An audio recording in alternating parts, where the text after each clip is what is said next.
I didn't choose Morganton. Morganton chose me. That was one of the first questions I asked. Tell me about the wildlife. We have certain states that people are leaving because that's the life, like I said, especially veterans.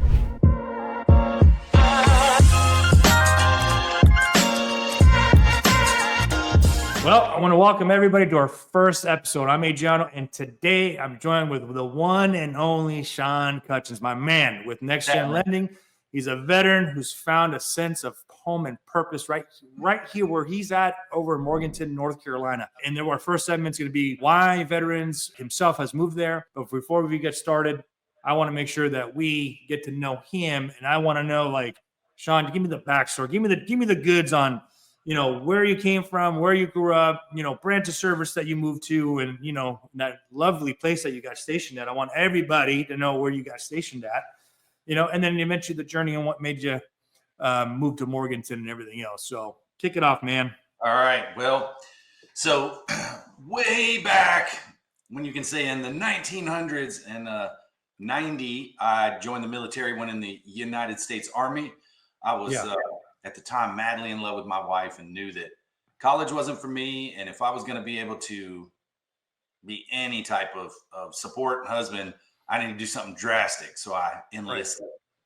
And then when I went in, they said, hey, we have this thing called a cohort package. And essentially what it is you go to basic training and AIT, your schooling with the same group of guys. And then you know where you're going beforehand. And I was like, well, where would we go? And they said, Hawaii. And I said, sign this brother up. Oh, dude. Now, let's be clear. All right. I try to do it with a straight face. When we were there, it was amazing. Right. But we were gone a lot. You can only do so much training on that little island. So they take us over to places like the Big Island. You're like, oh, the Big Island, except you had two mountains, Mauna Kea and Mauna Loa. Right. And literally it would be snow on the top of Mauna Kea and Mauna Loa. And we were in the saddle. They called that saddle road that went from Kona to Hilo. And so it would be 90 degrees during the day. You would be burning up.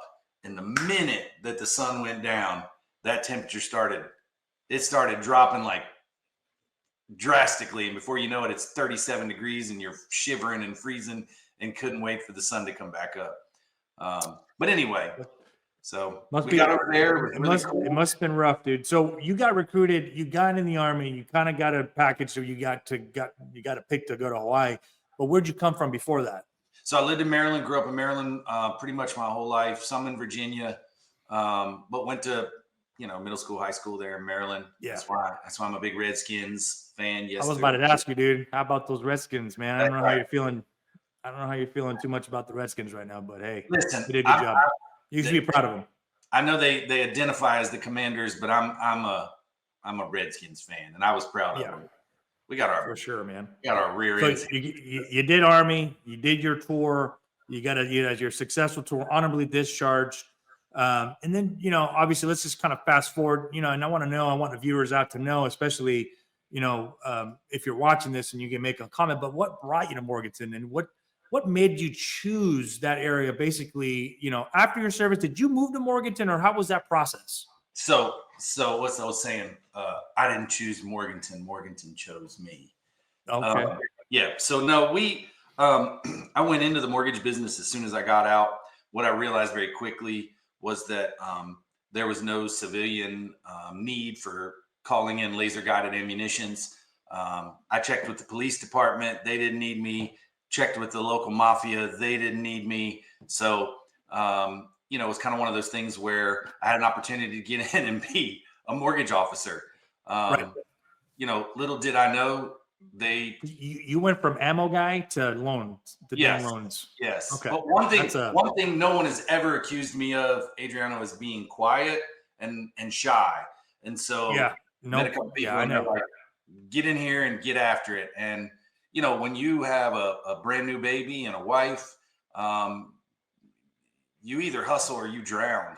And so I learned very quickly how to look at people's situations, map out what was going to be beneficial for their particular situation, and be able to show the value to that. Or, you don't eat. Coming out, it was crazy for me because as a veteran, I get sick. I'm like, okay, let's go to sick call. And they're like, sir, there's no sick call here. You need to pay, this was in 94. You need to pay $600 a month for health insurance. And then, this big deductible. And as a young man, I didn't know how to even remotely deal with that.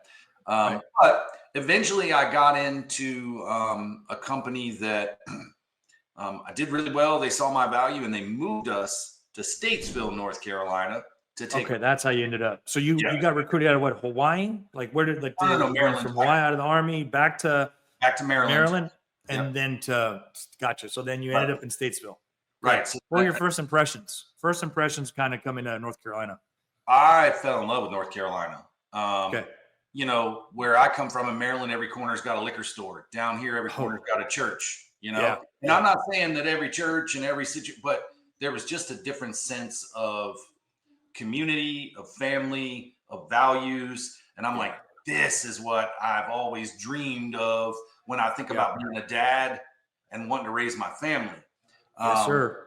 I was in Statesville when obviously we hit the year 2000. And everybody was freaked out about Y2K and what was going to happen. And it was amazing to me. I was active duty then. Yeah. I remember that whole.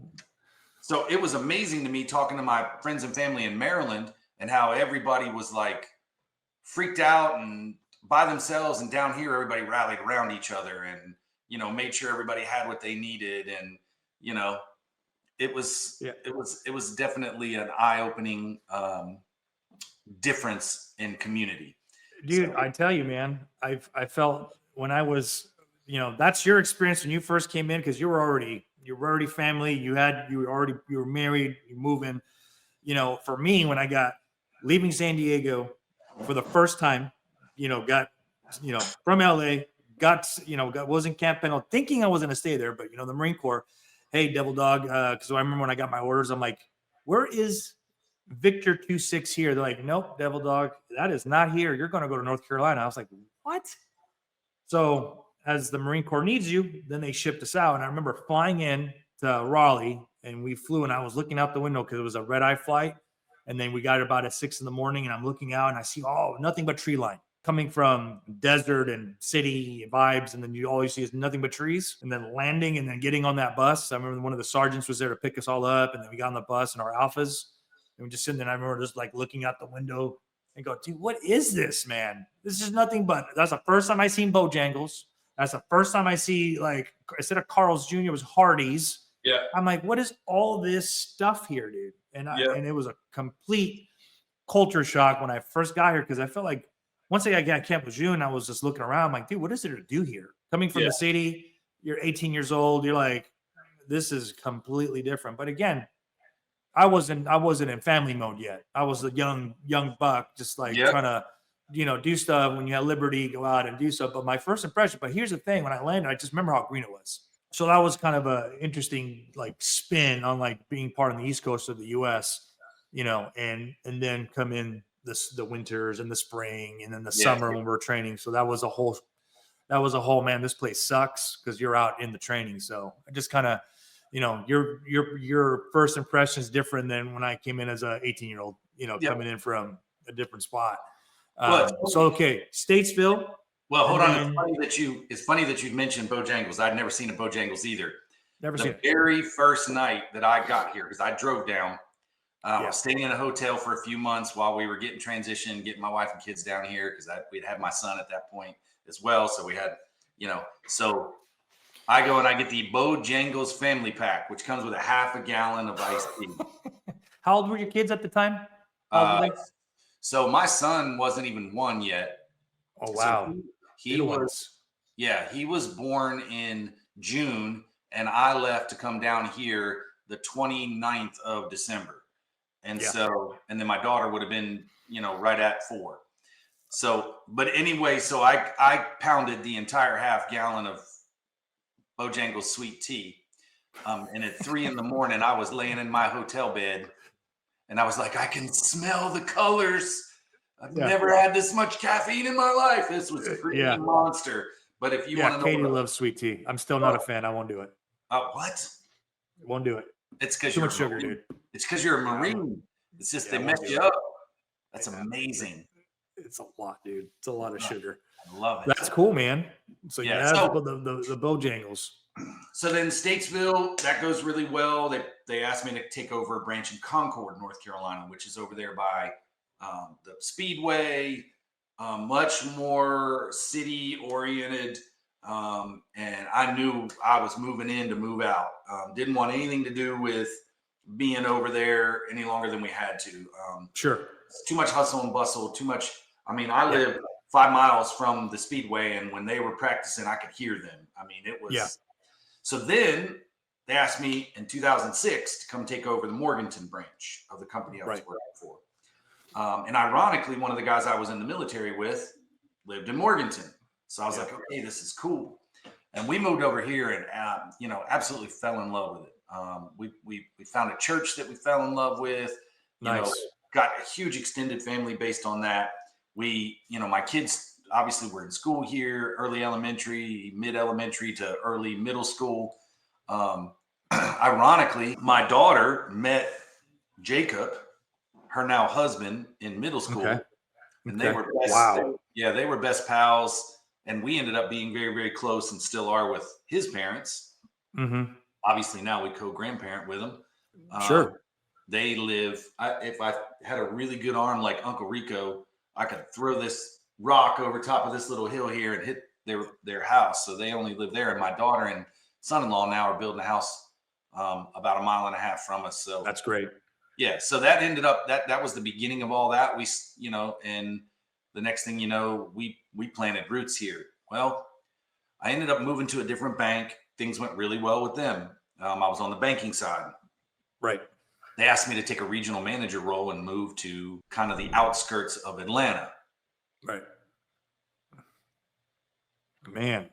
Yeah. Within days, I was like, get me out of here. I want to go back to North Carolina. The only thing I miss is we were up in a place called Woodstock, Georgia. And it was just enough out in the neighborhood we were in. And it was crawling with deer. And I mean, big deer. And we're going to get into that. We're going to get into your hobby and your passion. Yeah. Because, you being a veteran and where you live now, how that incorporates in part of your life and how that seamlessly goes in, especially if you're someone like you, like another veteran that likes kind of, the ability to have somewhere to live, and then you have your spread out and you're not on top of your other neighbor, and then you get to do what you do, Well, and that's why I couldn't wait to get out of there, because once you got out of my neighborhood, there was a false sense of, sorry, I'm being attacked by cords under my desk. There was a false sense of you were out in the country, but it didn't take you very long at all, and it would take you 20 minutes to get anywhere, and it wasn't because it was far, it was because of the traffic.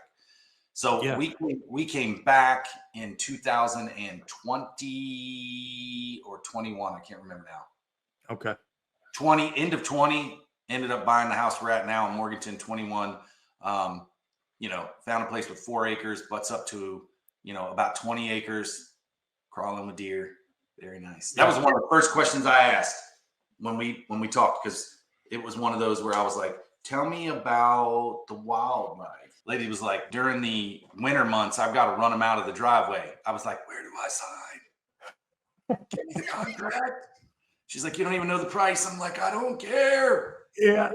As long as they're deer. So that is like, for a veteran, for like you, someone that wants to be, probably one of the things that attracted to you, and there are parts of Morganton I've driven around. Parts of Morganton, you're kind of more in the city limits, I guess. City limits that you can't probably go outside, like at your house, and start shooting deer targets right outside your walkout basement. But, can I tell you parts of Morganton, we lived in the Morganton city the first time.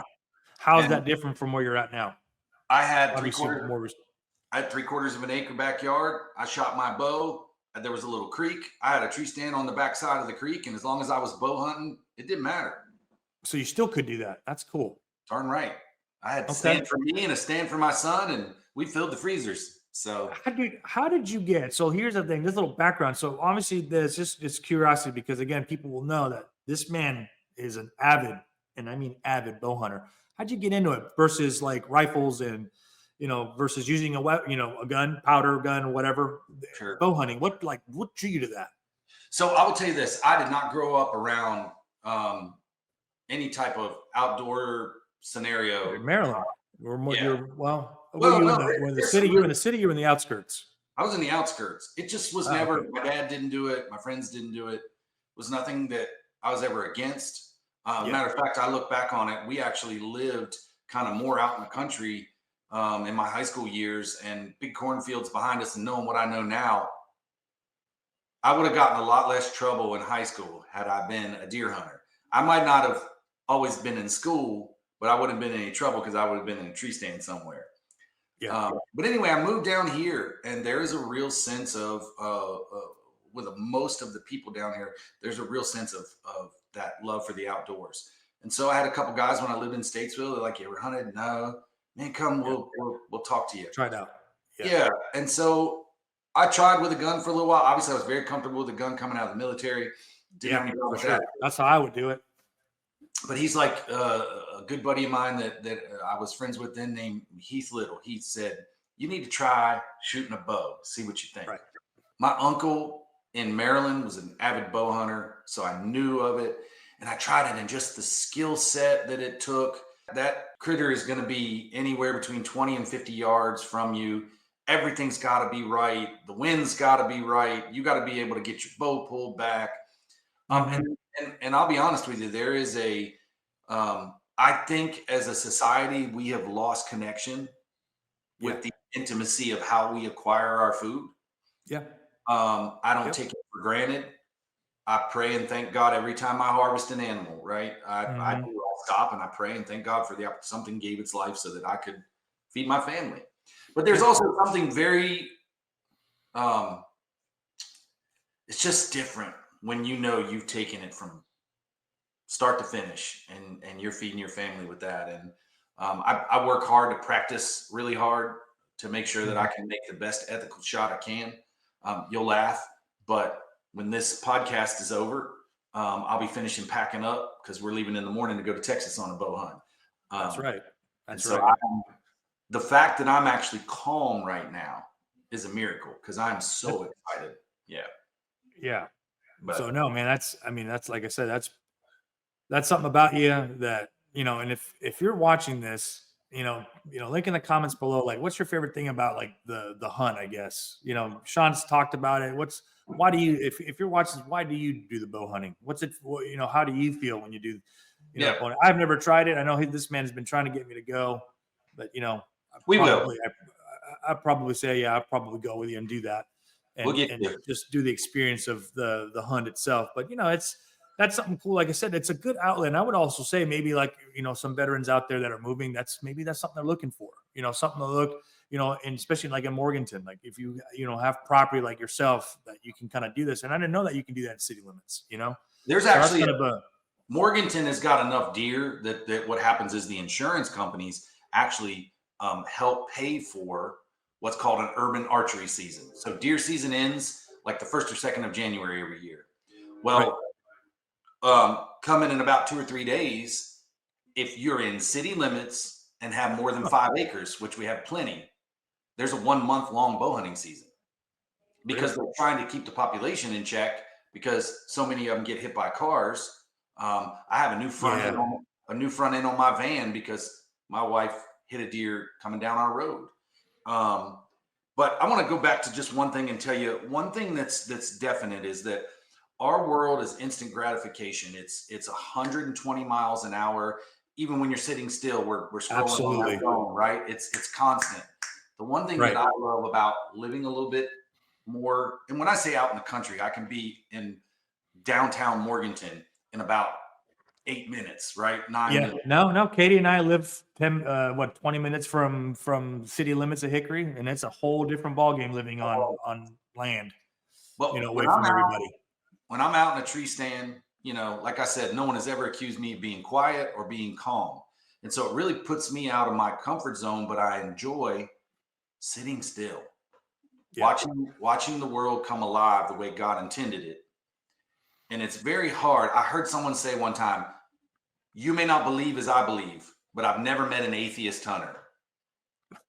Right? Because you can't sit out in the woods and watch it all come to life and watch it work, watch the sun, when it's frosting out and watching the way the colors and the light just bounces off the frost and sit there. And there's something that's just like, I can actually take a deep breath, if that makes sense, Yeah. So that's part of the reason why I do it. Yeah. Yeah. No, that's cool, man. I mean, I don't know about me sitting somewhere and freezing, because I know you've told me you were at some spots and you were sitting there. Where'd you go? You went somewhere like in Michigan. You were in a particular spot for, if not hours, days, waiting for something to come your way, and then all you just said nope. All I came back was with probably frostbite. Yeah. Wisconsin. Yeah. Wisconsin. Yeah. I said, what'd you get? Yeah, man. I said frostbite.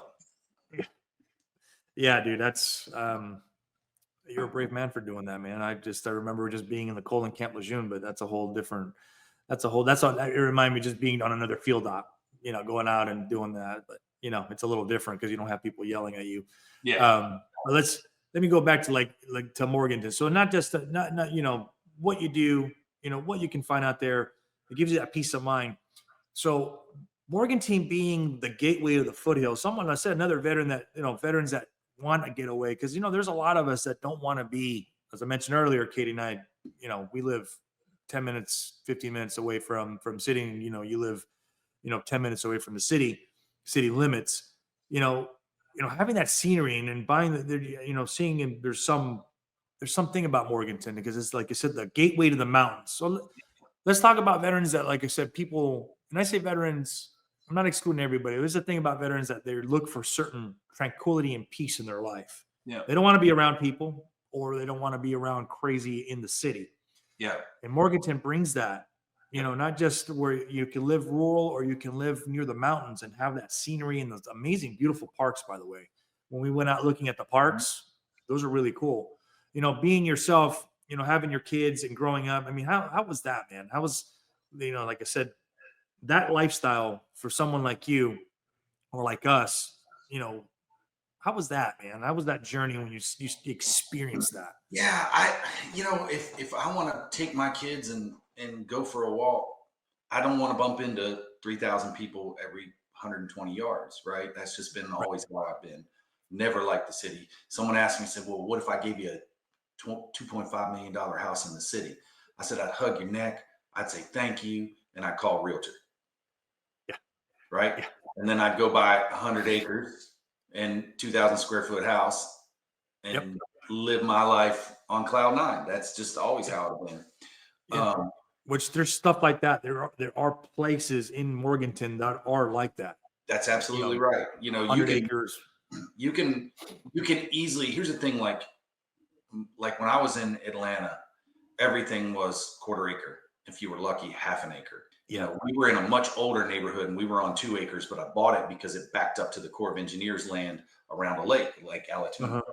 Or I couldn't have lived there. Right. I had a false sense of being on big property. Right. Here you can find those. If you want to find a house on 5 acres, you can find it, but it's nothing to find a house on an acre of land. I got my house on 4 acres. Now, come June, when the grass is 4 inches high and I've got to mow all 4 acres, I have those moments where I just put my headphones in and go for it. Yeah, that's the flip side, but it keeps you, and that's the thing, man. That's the thing it keeps you kind of, when you do that at 4 acres, you kind of just, you're in the zone. You're mowing grass, you're in the zone. I started using the 0 turn mowers as well, and just feels like you just kind of, you're in a whole different level, man. You're just like concentrating and just kind of get your mind off everything else, but just making those lines look good. That's how I look at it. But when I have that momentary lapse of reason and I'm like, I want to be in the city for a minute, I can be in Charlotte in an hour. That's how we do. That's how we do that. That's how I feel if I need it. Yeah, I'm down there for about 20 minutes and I'm like, what was I thinking? Get me back to Morganton.